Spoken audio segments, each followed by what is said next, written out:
Assalamualaikum anak-anak. Hari ini kita bertemu lagi belajar sejarah dengan saya. Hari ini kita akan belajar mengenai sejarah dunia di sejarah peminatan kelas 11. Sesuai dengan janji Ibu, sebelum kita bahas tentang Perang Dunia, kita akan mulai dengan perang antar benua. Dari benua. Yang pertama adalah tentang Revolusi Amerika.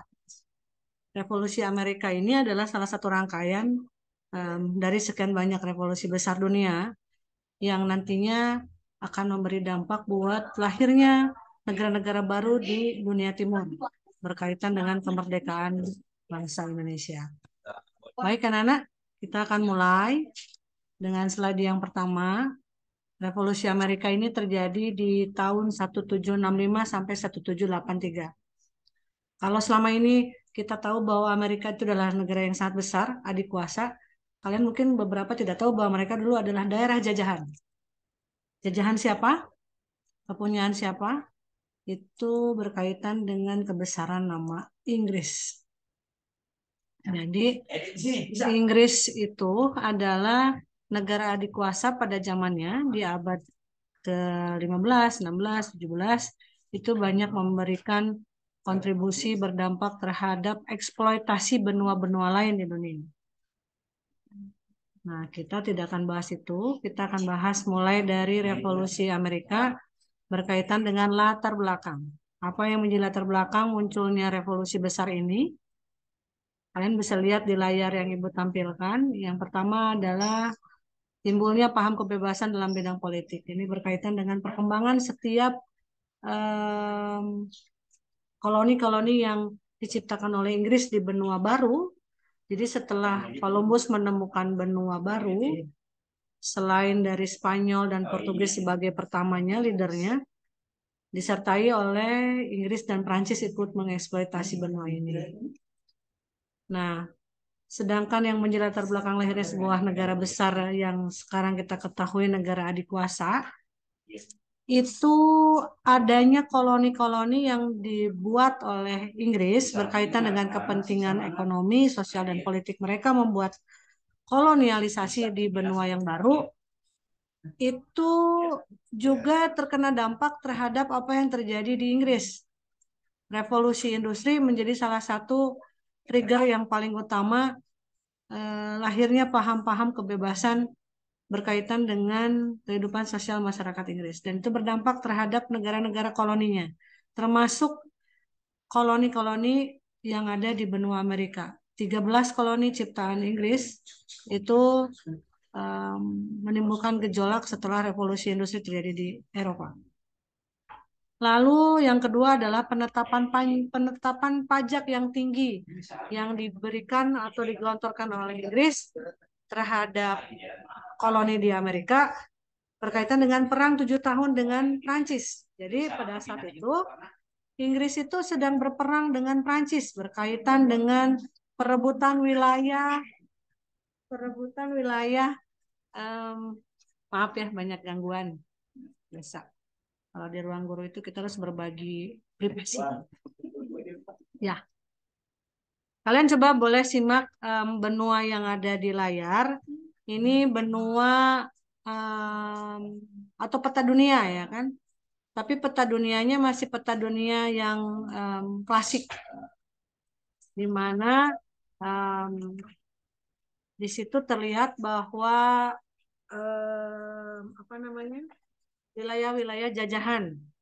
Dan setelah kemunduran atau keredupan kekuasaan Portugis dan Spanyol, Inggris dengan Prancis muncul menjadi kolonisator yang paling besar pada saat itu, mengeksploitasi sebagian besar benua di dunia. Termasuk benua yang baru ditemukan oleh Columbus, yaitu Amerika, mereka pun membuat koloni-koloni di situ. Yang berbeda dibandingkan daerah benua yang lain, Inggris membuat koloni di Amerika tidak hanya menjajah penduduk setempat, tapi juga menjajah imigran-imigran dari Eropa yang mencari peruntungan di wilayah benua Amerika. Siapakah itu? Disebut sebagai bangsa Puritan. Bangsa Puritan ini adalah bangsa yang berimigrasi dari benua Eropa yang kebetulan kebanyakannya kaum buruh yang terkena dampak revolusi industri, mereka cari kehidupan baru di benua baru. Dan itu dijajah sama Inggris. Nah, ini adalah sepintas mengenai sejarah kedatangan Christopher Columbus mengeksploitasi Amerika. Dia anggap dia sudah sampai di India, daerah yang ditemukan oleh Marco Polo sebelumnya. Jadi makanya kenapa dia ketemu dengan bangsa penduduk pribuminya, dia sebut Indian people. Dia pikir itu orang India gitu. Padahal itu Indian, orang-orang suku Maya Inca. Ini di daerah Caribbean Sea atau Kepulauan Karibia. Ya. Nah, keadaan Amerika sebelum merdeka ini adalah wilayah-wilayah jajahannya. Lihat, negara yang besar United States hari ini dulunya daerah-daerah jajahan. Jadi tidak ada yang namanya istilah tidak mungkin menjadi negara besar, meskipun dulunya adalah negara penderitaan, negara terpuruk, negara jajahan, apa namanya dieksploitasi negara lain. Jadi ini bisa menjadi contoh juga ya, gambaran buat bangsa Indonesia tidak ada kata terlambat atau menyerah untuk menjadi negara maju. Lihat, benua Amerika itu terbelah atau United States yang sekarangnya adalah Amerika itu terbelah menjadi 4 wilayah daerah jajahan. Yang sebelah timur jajahan Spanyol, sebelah barat itu jajahan Prancis, sebelah timur laut itu jajahannya Inggris, dan sebelah barat daya itu jajahannya um, daerah yang kecil-kecil lah, belum tereksploit terlalu besar. Boleh ya disimaknya. Lalu um, faktor utama terjadinya perang 7 tahun, ini perang 7 tahun itu perang antara Napoleon Bonaparte dengan Inggris memperebutkan wilayah Kanada sekarang. Jadi wilayah Kanada sekarang dulunya adalah rebutan antara Prancis dengan Inggris. Lihat. Faktor utama terjadinya perang 7 tahun yang terjadi di 1756 sampai 1763 itu membutuhkan biaya yang sangat besar dan Inggris tidak mau minta uang kepada negara induk karena negara induk pun sudah sulit ya menghadapi apa namanya pembukaan wilayah benua Australia. Benua Australia itu dieksplor oleh Inggris itu untuk memindahkan penjara anak-anak. Karena setelah revolusi industri banyak penjahat. Kenapa banyak penjahat? Karena banyak buruh yang dipecat. Kenapa buruh dipecat? Ya kan berubahnya tenaga manusia menjadi tenaga mesin. Tenaga mesin merubah tenaga manusia, buruh banyak, kelaparan, kemiskinan. Kalau udah miskin, kalau udah lapar, mereka banyak yang nyolong.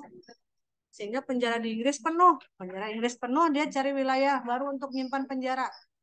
Maka Australia lah dijadikan tempat penyimpanan penjahat-penjahat. Nah, jadi perang 7 tahun itu butuh biaya. Lalu akibatnya mereka tidak ada lagi jalan untuk mencari dana adalah dari apa namanya mencari dana dari koloni-koloni Inggris yang ada di Amerika. 13 koloni ini diberikan pajak yang sangat besar. Pajak yang sangat banyak. Ada sugar egg, stamp egg, lalu apa namanya TX, semua dipajaki dengan pajak yang sangat besar. Dipakai untuk memenuhi kebutuhan perang dengan Prancis. Lalu kita akan coba lihat paham kebebasan apakah yang lahir di Amerika yang pada akhirnya nantinya memicu terjadinya pemberontakan sehingga Amerika muncul menjadi negara yang merdeka. Nah, para koloni ini yang membedakan dengan koloni-koloni Inggris di daerah lain, koloni yang ada di Amerika ini tidak hanya orang pribumi, tapi juga banyak imigran dari Eropa. Jadi mereka punya kecerdasannya lebih tinggi dibandingkan penduduk pribumi. Sehingga rasa untuk mempunyai kesamaan derajat, ya kan, apa namanya hak asasi manusia itu mereka sudah mulai muncul.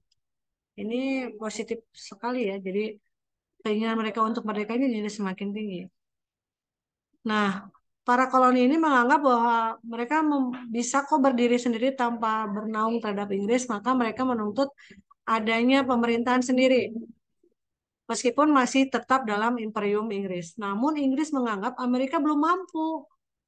Oleh karena itu, Undang-Undang Koloni menetapkan pajak terhadap koloni ditetapkan oleh Parlemen Inggris. Nah, hal tersebut ini menimbulkan pro dan kontra karena buat Amerika, mereka sudah bisa state sendiri, sudah bisa settle sendiri tanpa adanya ikut campur, tanpa adanya subsidi dari Inggris. Tapi ternyata Inggris malah memanfaatkan dan mengeksploitasi jauh lebih dalam. Nah, sehingga memunculkan timbulnya paham kebebasan. Ini besar sekali pengaruhnya. Nah, selain dari pajak yang tinggi tadi, lalu adanya paham kebebasan, yang paling utama dari setiap gejolak yang terjadi di koloni tersebut adalah adanya peristiwa Boston Tea Party. Boston Tea Party ini adalah pemicu utama terjadinya pemberontakan. Boston Tea Party ini bukan pesta besar teh di negara Boston, bukan ya, tapi ini adalah satu bentuk apa namanya protes dari kaum pribumi berkolaborasi dengan para imigran, para Puritan. Mereka membuang bongkahan-bongkahan atau peti es yang isinya teh dari Inggris, mereka buang ke pelabuhan sebagai bentuk protes terhadap kebijakan pajak Inggris yang tidak manusiawi. Nah, peristiwa ini menimbulkan apa namanya kemarahan. Maka Amerika pun ditutup pelabuhan Boston oleh Inggris dan harus membayar eh, ganti rugi terhadap apa yang dilakukan di peristiwa Boston Tea Party. Diberikan seperti itu, rakyat koloni marah, lalu mereka mulai melakukan serangan. Ya. Lalu seperti apakah proses berlangsungnya revolusi? Tanggal 4 Juli 1776, Kongres Kontinental lokal dari koloni yang 13 ini menyatakan kemerdekaannya dan meminta dukungan dari Eropa. Dan negara Eropa yang pertama kali mendukung koloni ini adalah Prancis. Sebagai negara rivalnya Inggris, dia mendukung terhadap gerakan kemerdekaan Amerika. Bantuan yang diberikan Prancis berupa persenjataan itu pun berpengaruh besar. Jenderalnya terkenal namanya Lafayette. Dan akhirnya tanggal 3 September 1783, karena desakan dan juga mengalami kekalahan dari perang dengan Prancis lewat perang 7 tahun, tapi di sisi lain juga 13 koloni juga menyerang. Akhirnya Inggris kewalahan dan apa namanya mereka akhirnya menyerah dan menandatangani perjanjian perdamaian Versailles di Inggris, di Prancis, mohon maaf, pada tanggal 3 September 1783. Maka berakhirlah revolusi Amerika dengan kemenangan Amerika dan menjadi negara yang bebas. Itu adalah apa namanya ringkasan dari sejarah revolusi Amerika. Nanti ini PPT-nya Ibu akan share, jadi kamu bisa apa namanya bisa dilihat kembali. Karena nanti akan ada LKPD yang Ibu share di kolom chat. Kalian boleh dikerjakan secara asinkronus. Boleh berkelompok juga boleh. Lalu tidak lupa mencantumkan apa namanya pendapatnya di kolom pendapat dan tidak lupa juga refleksi anak-anaknya. Nanti pembahasan mengenai LKPD akan kita bahas di pertemuan berikutnya. Untuk LKPD-nya nanti kalian bisa di-share di Classroom sesuai dengan link yang sudah Ibu sampaikan di kolom chat. Absen juga sudah di-share di kolom chatnya Nana ya. Nanti coba diisi dengan baik. Kalau ada pertanyaan, kalian boleh nanti sampaikan lewat kolom chat juga. Kita akan coba bahas di minggu depan. Sedangkan LKPD dikerjakan secara asinkronus. Demikian anak-anak pembahasan yang Ibu sampaikan. Mudah-mudahan mulai ada bayangan. Sebelumnya nanti apa namanya? Kalian boleh baca-baca kembali. Masih ada rangkaian revolusi besar lainnya di minggu depan. Ada revolusi Rusia, ada revolusi Cina, ada juga revolusi Nusantara atau revolusi Indonesia. Yang insya Allah mungkin kalian bisa mendapatkan gambaran atau penjelasan mengenai bagaimana dampak manusia ketika terjadi perubahan yang sangat besar tiba-tiba. Baik, sekian dari Ibu. Karena waktunya juga sudah habis. Wabillahi taufiq wal hidayah. Wassalamualaikum warahmatullahi wabarakatuh.